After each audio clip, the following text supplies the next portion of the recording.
मात पिता और गुरु चरणों में प्रणत बारंबार हम पर किए बहुत उपकार, हम पर किए बहुत उपकार। मात पिता और गुरु चरणों में प्रणत बारंबार हम पर किए बहुत उपकार, हम पर किए बहुत उपकार। तो भ्याम नमः त्रिभुवनातिहाराय नाथ, तो भ्याम नमे क्षितितलामले भूषणाय,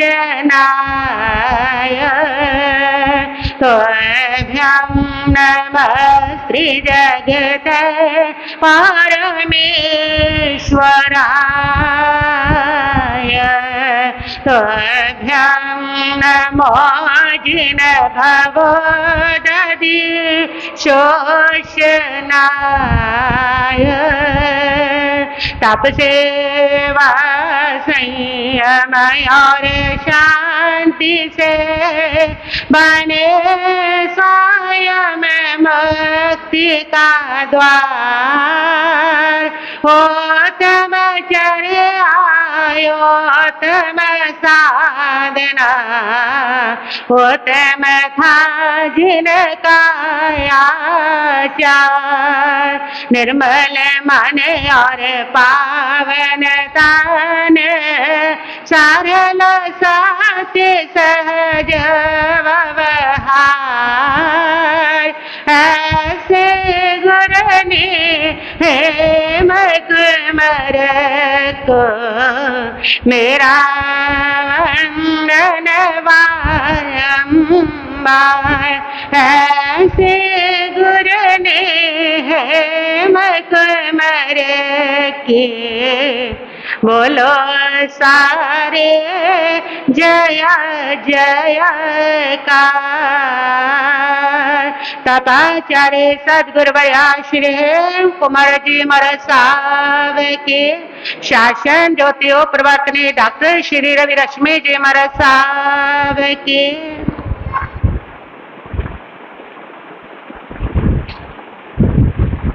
शमन संघीय महामंत्री पूज्य गुरुदेव श्री सौभाग्य मुनि जी महाराज साहब, युग पुरुष उपाध्याय भगवान श्री प्रवीण श्री जी महाराज साहब, माम जीवन नरमात्री शमनी स्वामिनी सदगुरुवर्या डॉक्टर श्री रवि रश्मि जी महाराज साहब के पावन चरण कमलों में वंदन नमस्कार करने के पश्चात उपस्थित भव्य आत्माओं, प्रसंग चला हुआ है आपके सामने परिवार सप्ताह का। उस परिवार सप्ताह के अंतर्गत जो परिवार में सबसे बड़े हैं, सबसे ज्यादा उपकारी है, वो है हमारे माता पिता। माता पिता हमारे जीवन के दो अनमोल रत्न होते हैं, जिनका किसी भी रत्न से, किसी भी वैभव से, किसी भी ऐश्वर्य से मूल्य आंका ही नहीं जा सकता है। हमारी भारतीय संस्कृति हमें कहती है मातृ देवो भव पितृ देवो भव। माता पिता तुम्हारे लिए देवता के समान होते हैं, इसलिए देवता की पूजा करने से पहले घर में माता पिता की पूजा करो, माता पिता की सेवा करो, माता पिता का सत्कार करो, तभी बाहर का कोई जो देवता है वह तुम्हारी पूजा को स्वीकार करेगा। निरुक्त शास्त्र के अंदर पुत्र शब्द का अर्थ लिखा है। वहां पर लिखा है पुत्र वह होता है जो माता पिता की सेवा करता है, जो उनको सुख देता है, जो बुढ़ापे में दुखों से उनकी रक्षा करता है, जो इस कसौटी पर खरा उतरता है, वही पुत्र है। पुत्र वही जो सुख देता है। रामचरितमानस के अंदर तुलसीदास कहते हैं सुन जननी वही सुत बड़ भागी, मात पिता जो वचन अनुरागी। वही बेटा किस्मत वाला होता है जो माता पिता की सेवा करता है, उनकी आज्ञा का पालन करता है। ऐसा बेटा दुनिया में मिलना दुर्लभ हुआ करता है।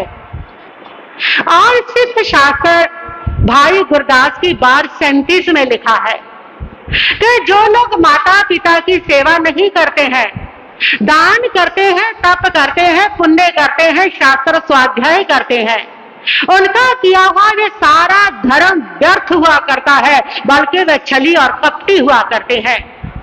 कुरान के अंदर लिखा है कि ऐ इंसान, जब तुम्हारे माता पिता वृद्ध हो जाएं, उस समय उनको ना झिड़क, ना ही उनको मंदा बोल, ना ही उनका दिल दुखा, बल्कि मधुर वचनों के साथ उनके बुढ़ापे को शांत बना, मीठा और सेवा करके उनकी आत्मा को शांति पहुंचा और अपने भगवान से प्रार्थना कर कि वे उनके ऊपर दया करें।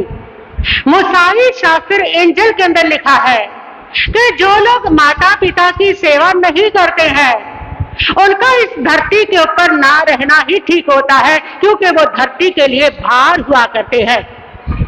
मुसाई शास्त्र के अंदर लिखा है कि हजरत मूसा तूर नाम के पर्वत पर साधना करने के लिए गए।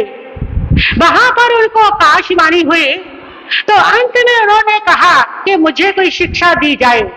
तो 7 बार जो आकाशवाणी होती है कि मूसा तुम अपने माता पिता की सेवा करो, उनको प्रसन्न करो। उन्होंने जब कहा मैं ऐसा ही करूंगा, तो फिर से आकाशवाणी होती है कि यदि तुम्हारे माता पिता तुम पर प्रसन्न होंगे तो हम भी तुम्हारे पर प्रसन्न होंगे, और अगर तुम्हारे माता पिता तुम्हारे पर प्रसन्न नहीं होंगे तो हम भी कभी तुम्हारे पर प्रसन्न नहीं होंगे। महाभारत के अनुशासन पर्व में लिखा है, जो लोग माता पिता की सेवा नहीं करते हैं, उनका अनादर करते हैं, उनको दुख देते हैं, ऐसे लोग जो होते हैं वे पशु योनि में जाएंगे, गधा कुत्ता बिल्ली का जो भाव है उसको प्राप्त करेंगे।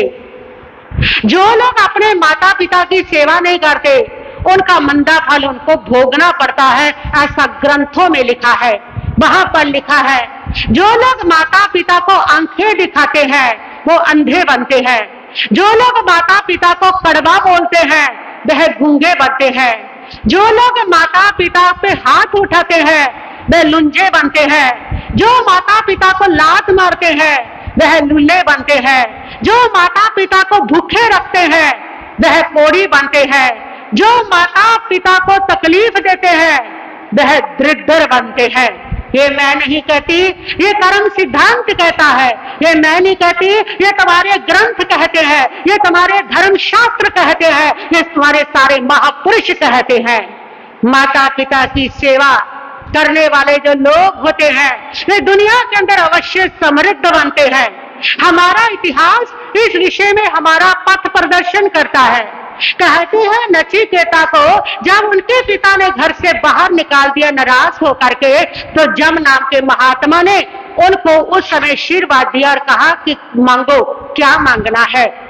उस समय नचिकेता ने ये सोच करके घर बार ऐश्वर्य समृद्धि नहीं मांगी कि पिता ने तो घर से बाहर ही निकाल दिया।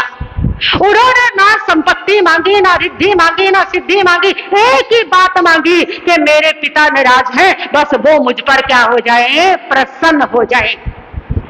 और राम को देख लीजिए कि कहीं जब उनको बुलाती है तो पूछते हैं राम कि माँ क्या आज्ञा है मेरे लिए, और उस समय माँ कई और राजा दशरथ की आज्ञा पा करके जो राम है वो वनवास को स्वीकार कर लेते हैं। भीष्म पितामह अपने पिता की प्रसन्नता के लिए आजीवन ब्रह्मचारी रहना स्वीकार कर लेते हैं। कितना बड़ा त्याग करते हैं, कुर्बानी देते हैं वो अपने पिता के लिए। दक्षिण भारत में भक्त अम्बरीश हुए हैं, उनके वहां पर मंदिर बने हुए हैं, लोग उनके मंदिरों की मन्नतें मांगते हैं, लोगों की इच्छाएं वहां पर पूरी होती है। वो भक्त अम्बरीश कौन थे? वो भक्त अम्बरीश जो थे उन्होंने अपने पिता की सेवा इतनी लगन से की थी, इतनी लगन से की थी कि उसकी सेवा से प्रसन्न होकर के एक बार भगवान कृष्ण ने उनको दर्शन दिए, और भगवान कृष्ण थोड़ी दूरी पर खड़े थे उनके पिता उनकी गोद में सिर रख करके सो रहे थे। श्री कृष्ण ने उनको कहा कि मेरे पास आइए, मैं तुम्हारी सेवा पर प्रसन्न हूं, तुम्हें वरदान देना चाहता हूं। भक्त अम्बरीश ने कहा कि मैं तुम्हारे पास उठ के नहीं आ सकता, होंगे तुम भगवान, लेकिन मैं उठूंगा तो मेरे पिता की आंख खुल जाएगी, जो बड़ी मुश्किल से उनको नींद आई है, मैं नहीं आ सकता। कहते हैं जो घटना यहाँ पर घटित हुई थी, वहां पर भक्त अम्बरीश का मंदिर बना है और लोग भक्त अम्बरीश को श्रद्धा के फूल चढ़ाते हैं, मन्नतें मांगते हैं और लोगों की मन्नतें वहां पर पूरी होती है। ईश्वर चंद्र विद्यासागर कॉलेज के अंदर प्रोफेसर थे। उनको उनकी मां का रोगी होने का तार गया कि तुम्हारी मां सख्त बीमार है। उन्होंने विद्यालय से छुट्टी मांगी तो छुट्टी नहीं मिली। झट त्याग पत्र दे करके मां की सेवा में पहुंच गए। जब लोगों ने पूछा कि तुम नौकरी क्यों छोड़ आए, तो ईश्वर चंद्र विद्यासागर ने कहा क्योंकि नौकरी तो और भी मिल सकती है, लेकिन मां दोबारा नहीं मिल सकती। जो माँ बाप को दिल में रखते हैं, दुनिया वाले उनको अपने दिल में रखते हैं। आज जो बच्चे हैं वो अपने इस इतिहास को समझते नहीं है, माँ बाप की सेवा को। आज जो माँ बाप है वो घरों में 8-8 आंसू रो रहे हैं। आज जो माँ बाप है वो घरों के अंदर अनादर पा रहे हैं। यही कारण है कि आज जो लोग हैं वो दुखी हैं। तुम्हारे दुख के और भी बहुत सारे कारण हो सकते हैं, लेकिन सबसे बड़ा जो कारण होता है वो होता है घर के अंदर माता पिता का दुखी होना। जिस घर के अंदर माता पिता दुखी होते हैं उस घर में कभी समृद्धि नहीं आती है, उस घर में कभी सुख नहीं आते हैं। एक व्यक्ति मेरे पास आया था, उसने आकर के कहा था कि मेरे जीवन में दुख ही दुख आते हैं, एक के बाद एक विपत्ति आती है, वो कैसे दूर हो। तो मैंने उसको कहा था सिर्फ माँ बाप की सेवा कर। जो माँ बाप की सेवा करते हैं उनके जीवन में विपत्तियां आनी बंद हो जाती हैं। ये विपत्तियां की बिजलियां उनके ऊपर गिरती है जो उपकारी माता पिता को दर्द देते हैं, तकलीफ देते हैं, जो उनको सेवा नहीं देते हैं। ये विपत्तियां उनके ऊपर आती है। उन घरों में समृद्धि होती है जिन घरों में माता पिता की सेवा हुई होती है। मैंने एक ऐसी बहन को देखा जो बहुत गरीब थी, बहुत गरीब थी, लेकिन अपनी सास की सेवा इतनी लगन से करती थी और आज वो बहन बहुत अमीर है। माता पिता की सेवा के बिना तुम चाहो कि मैं समृद्ध बन जाऊं, बन भी जाओगे तो वो समृद्धि कभी तुम्हें सुख नहीं देगी, कभी तुम्हें चैन नहीं देगी। माता पिता की जो सेवा करते हैं उनको भगवान भी बढ़िया से बढ़िया दाते देता है। एक विचारक ने तो यहां तक लिखा है कि जो माता पिता की सेवा नहीं करते हैं उन लोगों के भी ऐसी संतान पैदा होती है जो इस कुकर्म का उनसे पूरा पूरा बदला लेती है। जो लोग माता पिता की सेवा करते हैं उनकी आत्मा तो सदा प्रसन्न रहती ही है और उनकी संतान जो है उनकी सेवा करके उनके बुढ़ापे को सुखी बना दिया करती है। ये जो तुम दोगे ये तुम्हारे पर लौट करके आने ही वाला है। ये प्रकृति का नियम है, ये शाश्वत सिद्धांत है कि आज तुम माता पिता को सेवा दोगे तो कल को तुम सेवा करवाने के अधिकारी बनोगे। और आज तुमने अगर माता पिता की सेवा नहीं की, याद रखना तुम्हारे यहाँ भी ऐसे बच्चे पैदा होंगे जो तुम्हें भी वृद्धाश्रम भेजेंगे, तुम्हारी सेवा नहीं करेंगे, तुम्हारा अनादर करेंगे। ऐसे बच्चे तुम्हारे यहाँ पैदा होंगे। इसलिए आज की जनरेशन को मेरा कहना है कि वो सोचते हैं कि हम बढ़िया कमाई कर ले, बच्चों का कैरियर बनाए, बच्चों का भविष्य बनाए। उस चक्कर में अगर वो माता पिता की सेवा नहीं करते, माता पिता का अनादर करते हैं तो वो बच्चों का भविष्य नहीं बना रहे। वो ऐसी परंपरा शुरू कर रहे हैं घर में जिसको उनकी औलाद आगे बढ़ाएगी। वो देखेगी कि इन्होंने माता पिता की सेवा नहीं की तो मुझे भी इनकी सेवा नहीं करनी है। बच्चे का सबसे बड़ा फ्यूचर अगर बनाना है तो अपने बच्चों को सिखाओ मत कि माँ बाप के आगे बोलते रही, माँ बाप की सेवा करनी चाहिए, बल्कि सेवा करके माँ बाप का आदर करके अपने बच्चे का फ्यूचर बनाओ। तुम्हारा बच्चा इतना विनयवान बने, इतना विनम्र बने कि वो सीखे कि किस प्रकार बड़ों की सेवा की जाती है, किस प्रकार बड़ों का आदर किया जाता है, किस प्रकार बड़ों की इज्जत की जाती है, ताकि तुम्हारा बच्चा वहां से संस्कार ले। बच्चे सिखाने से नहीं सीखते, बच्चे देखने से सीखते हैं। बच्चे तुम्हारे कैरेक्टर से, तुम्हारे चरित्र से सीखते हैं कि तुमने कैसा जीवन जिया है, तुम किस प्रकार का व्यवहार अपने माता पिता के साथ कर रहे हो। बच्चे वैसा सीखते हैं। माँ जो होती है उसके संतान के ऊपर अनंत उपकार होते हैं।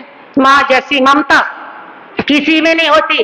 पशु पक्षी में देख लो, वहां पर भी तुम्हें जो माँ है ना, उसकी ममता अलग ही मिलेगी। छोटे छोटे पक्षी जो है, उनकी माँ उनको लाके कैसे भोजन कराती है, कैसे चोंच के द्वारा उनके मुंह में डालती है। देखो माँ की ममता, माँ की ममता। बंदरियों को देख लो तुम, अपने बच्चे को चिपका करके रखती है हमेशा। उसके आगे तुम केला डाल दो, रोटी डाल दो, वो उसको खाने लगेगी। लेकिन जैसे वो देखेगी कि कोई खतरा मंडरा रहा है, तो वो रोटी लेके नहीं भागती, रोटी को वहीं छोड़ करके झट अपना बच्चा उठा करके भाग जाती है। वो माँ है जो अपनी भूख भी त्याग देती है अपने बच्चे के लिए। वो बिना समझे हुए भी रोटी त्याग देती है अपनी संतान के लिए। वो कौन होती है? माँ होती है। माँ सो रही है, उसकी नींद इतनी गहरी है, बिजली गड़ के बादल गरजे, आंख नहीं खुलती, लेकिन उसका बच्चा पास में लेटा हुआ जरा भी चू करे, माँ झट अपनी आंखें खोल लेती है। ऐसी माँ की क्या होती है? ममता होती है।